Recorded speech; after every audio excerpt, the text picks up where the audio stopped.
Number 1. Do not let your Uber driver cancel your ride while in the car. Sorry, this is a bit long. I know this isn't a therapist office, but this has bothered me for a long time and I wanted to just get it off my chest. This happened June 2018 in Portland, Oregon. I understand I acted like an idiot in this situation. Since then I have become much more observant, cautious, and honestly, much more paranoid. I went dancing with friends, and I was really drunk by midnight. Unfortunately, this was back when I had little money, and I realized you could save money by eating very little before going out, and it would take far fewer drinks to get drunk. So I was so drunk I barely remember my friend ordering me an Uber home. I can vaguely recall them helping me into the car and telling me to get home safe. I don't remember greeting the driver or the first minute or so. But soon after getting in he asked how my night was and if I smoked. Honestly, I was just thinking about bed at this point, so I sort of just slurred out that I did sometimes. He then offered me a joint, and this is the first moment I get sort of nervous and begin paying attention. I tell him something like I'm really tired and just ready to get home. I think he said something about it being an indica-based joint and it made for great sleep. Once again I say something not exactly like no, but not a yes, which he takes as a, yes, I'll take that joint now. Once again, I'm still drunk enough I can barely see straight or speak clearly, so when he says okay, well I have to cancel the ride really quick because I can't give it to you while I'm on the clock or something to that effect, it takes me a second to realize how dangerous that is, and by the time I start to say something, he has canceled the ride and pulls over. We were in an area just east of the Hawthorne Bridge and it was totally secluded but for some empty parking lots, a closed auto body shop, no one in sight. It's starting to hit me I'm now in the car not with an Uber driver but with some stranger. I can't call anyone, and he's trying to give me weed that could have anything in it. For the next minute or so we're pretty quiet, or I just can't remember any small talk he tried to make because I was beginning to panic. Every time he handed me the joint I would take fake hits, just breathing it into my mouth and not into my lungs. I felt tired, clumsy, and weak, that kind of drunk where you're almost at the point of nausea, and I knew I couldn't do much of anything to defend myself at that point. I remember vividly being fixated for a moment on the fact I didn't even have a pair of keys to defend myself with, as my building used FOBS for just about everything and I didn't take my mail key with me. As I'm freaking out, I look up to see if this guy is sort of noticing. I make eye contact with him in the mirror. He was staring at me, but I couldn't read his expression. Finally, he says something along the lines of, well, let's get out here. I tell him I'll just call another Uber to get home, thinking at this point it might even be safer to walk, and he says no, I still have your address, I'll just take you home. For a moment I was relieved. I guess I wanted to believe him so badly that I would get home safe, so I believed him. I tried to calm myself down, thinking he hadn't actually done anything threatening, maybe he was just your typical stoner guy and I'm overreacting. At this time, I lived on PSU campus in downtown Portland in the southwest area of the city. He is driving me north on the east side of the river. There are several bridges to our left, and as he keeps moving north he has several opportunities to take an exit to hop over the river and get me back downtown. He keeps skipping them, we keep passing bridge after bridge that could get me home. Up in northeast Portland, there are some large industrial areas that can get very isolated at night, and Portland in general is surrounded by lots of forests, so I knew he could have me in a secluded area really quickly. After he passes like the fourth exit for a bridge, I've been racking my brain for a way to make him actually take me home, and say something to the effect of, hey, my boyfriend is waiting for me at home. Which was true, though I said it in a very meek way. My driver says nothing, but he did take the next exit for a bridge and basically hung a giant U-turn that started taking me home. Even as we're on the west side of town heading south, I'm still shaking and have my hand on the door handle, thinking about just hopping out at a red light the closer we get to my apartment. My phone is completely dead, and he honestly still has several chances to hop onto nearby highways and speed out of the city.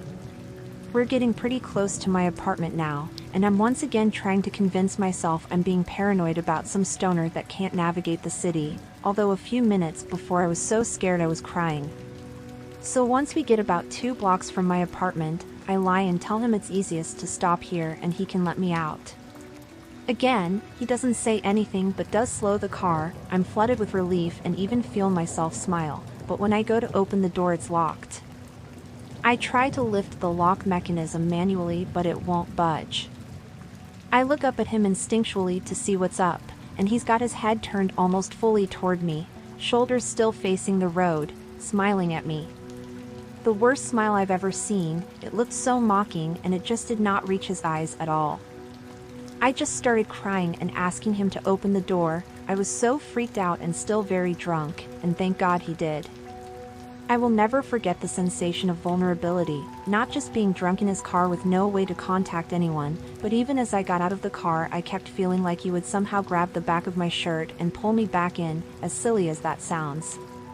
When I got home, I found out my boyfriend had actually gone out with friends last minute and wasn't even home. He wouldn't even have known till much later if I hadn't gotten back safe. The next day I convinced myself I was freaking out over nothing, but in my gut I had truly felt in danger the night before. Technically this guy could have been totally harmless, but I still think I should have texted my friend and had her report him. The big thing that made me think of this was recently hearing about how Ed Kemper, the co-ed killer, would go for practice runs. Picking up hitchhikers and seeing if he could get the passengers or potential victims to trust him or how far out of his comfort zone he could push them without them saying anything. Obviously this guy wasn't Ed Kemper, but I hate wondering if that night was a practice run of sorts for my Uber driver.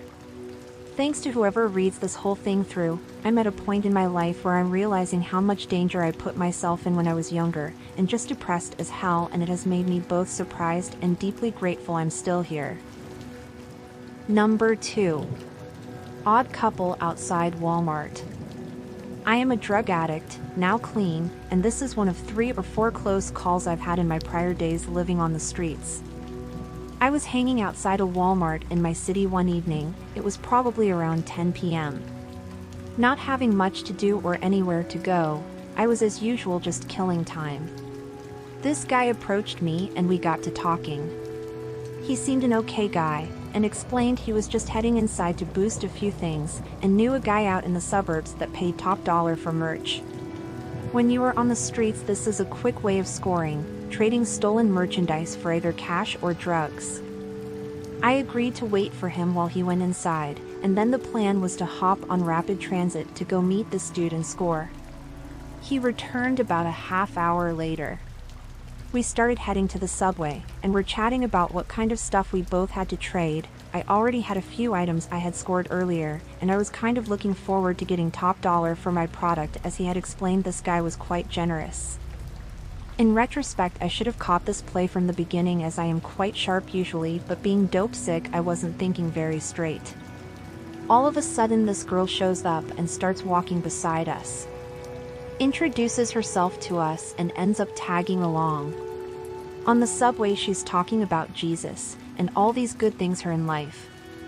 We got off at our stop and started walking to the merch dude's house. On the way there it became very evident that the two knew each other. There was a bit of whispering going on, and what originally flagged my intel was when the Jesus talk stopped, and the sinister prostitution stories she had experienced plus some other dark stories started and persisted. It was making me nervous. We finally got to the merch guy's house. No lights on, there was obviously no one home, but the idiot dude kept knocking on the door as if the guy was expecting him. At this point I knew there was no merch guy and this was just some random house. We left that property and I swear to this day the look in both their faces screamed darkness. We were walking up a hill, and he was telling me now that his friend wasn't home. He had a plan B. I looked behind me as we were walking, and there was now another guy following us about 10 feet behind. And as we crossed the next intersection, a guy traveling towards us from the adjoining sidewalk turned in front of us, and was now walking about 10 feet in front of us.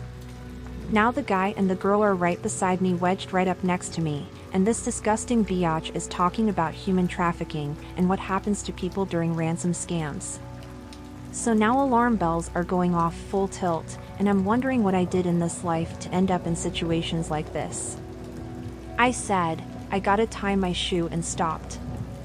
I looked down, then without looking up I drove my foot right down into the guy's knee, which hyperextended. I punched the girl in the throat and she hit the deck.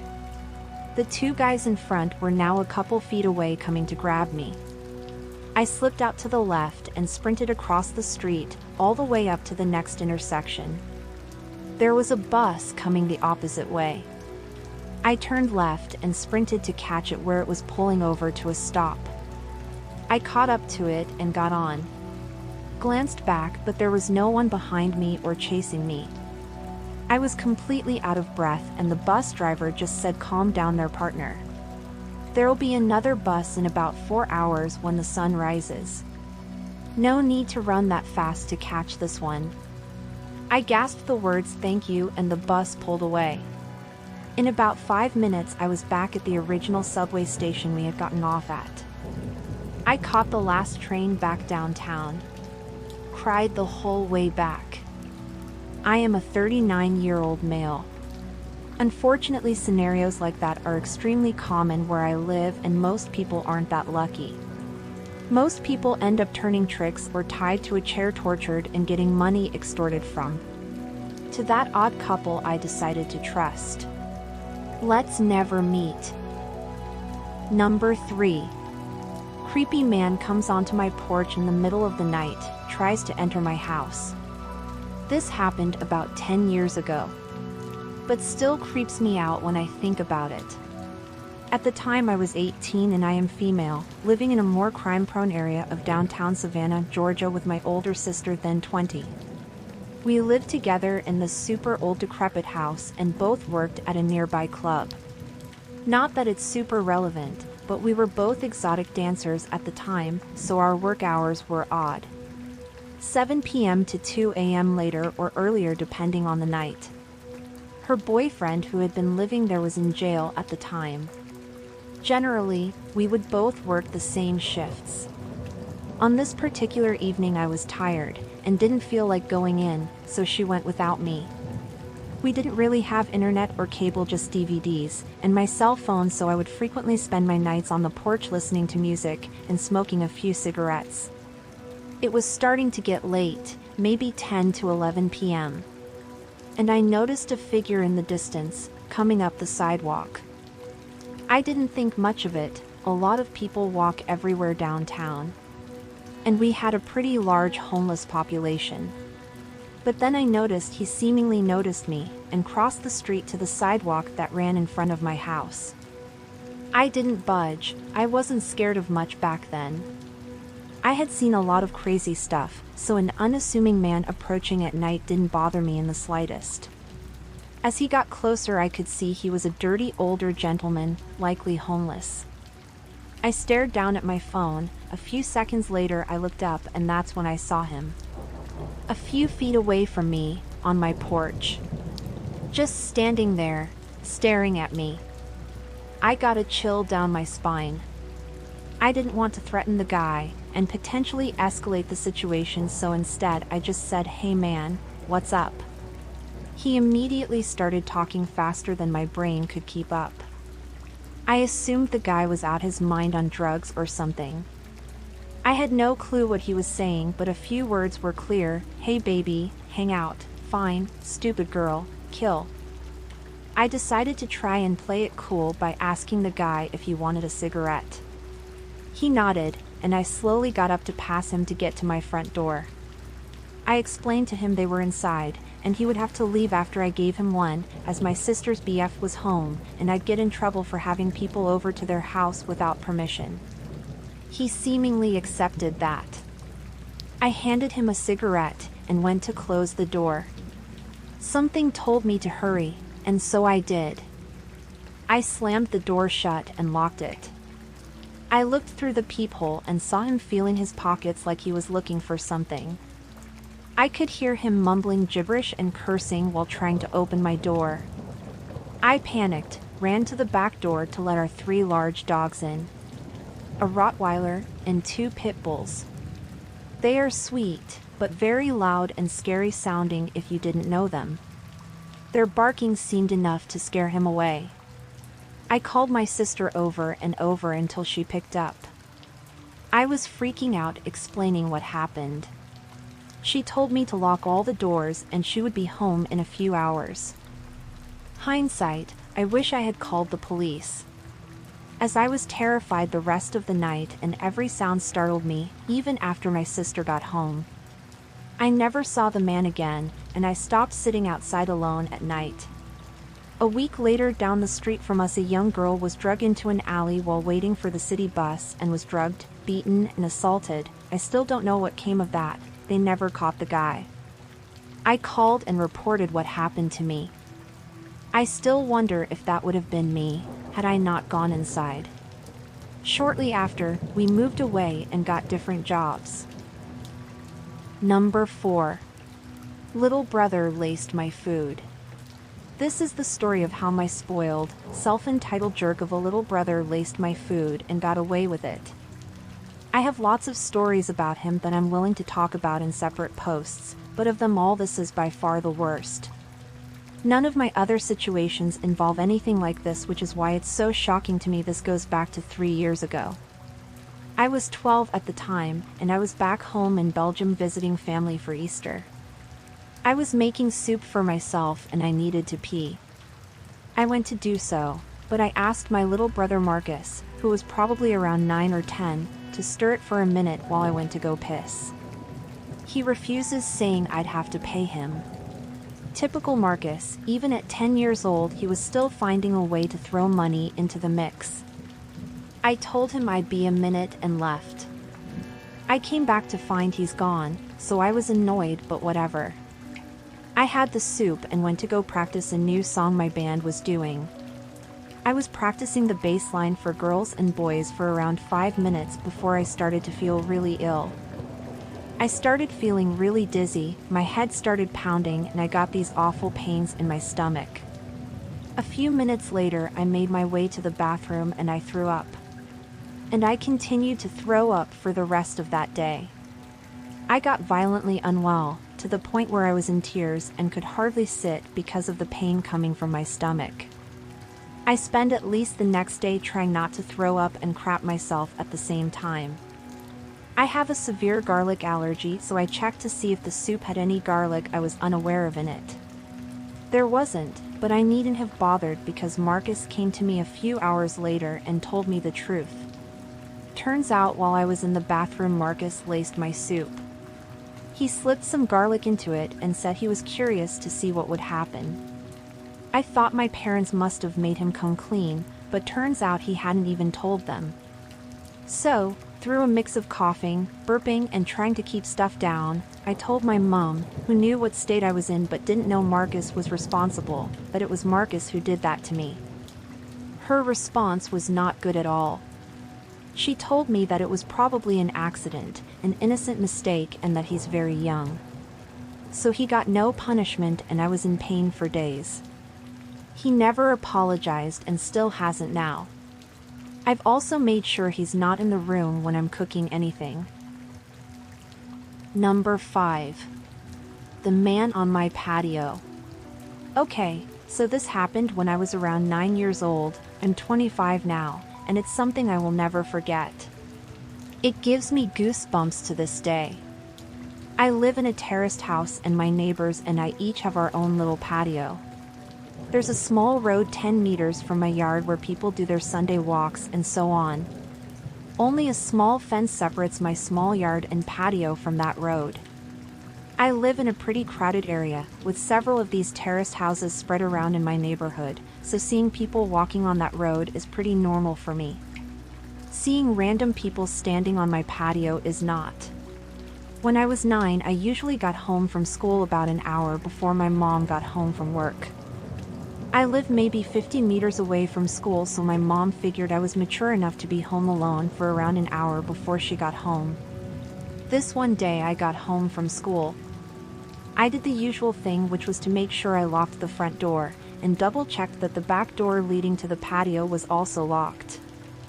I then rushed to my room upstairs to play as much PlayStation as possible before my mom came home and made me do homework. While playing, I heard this noise coming from outside my window. It was kinda like the sound of a cat. But my cat had been missing for over 3 months. Hope sparked and I thought, oh my god, did he finally come back? I ran downstairs to check if it was my cat, but the sight that met me gives me goosebumps just writing this. There was a guy standing on my patio. A tall guy with black hair covering half of his eyes, making him look like a male version of the Ring woman or something. I could hear him making high-pitched sounds, almost like a cat meowing. A brown liquid was running down from his mouth, and I could see him spitting out my dad's stomped cigarettes. He was actually eating from the ashtray. I was frozen observing this, eventually snapped out of it and screamed so loud that the man must have heard it. He didn't react, he kept on eating from the ashtray. I ran upstairs to my room, locked the door and called my mom, who then called the cops. I've never been more terrified in my life. Laying in bed under my sheets, shivering with fear, as I hear these creepy high-pitched noises from the guy eating cigarette stumps from the ashtray on my patio. I kinda blacked out for a moment, because the next thing I remember is the police arriving on the road by my yard. I hear them talking to the guy saying stuff like, "What are you doing? Get over here or we will come down and arrest you." And so on. He didn't respond, but the high-pitched sounds were more frequent and louder. I decided to look through the window, feeling safe now that the cops were there. I could see 2 police officers standing by my fence, one man and a woman.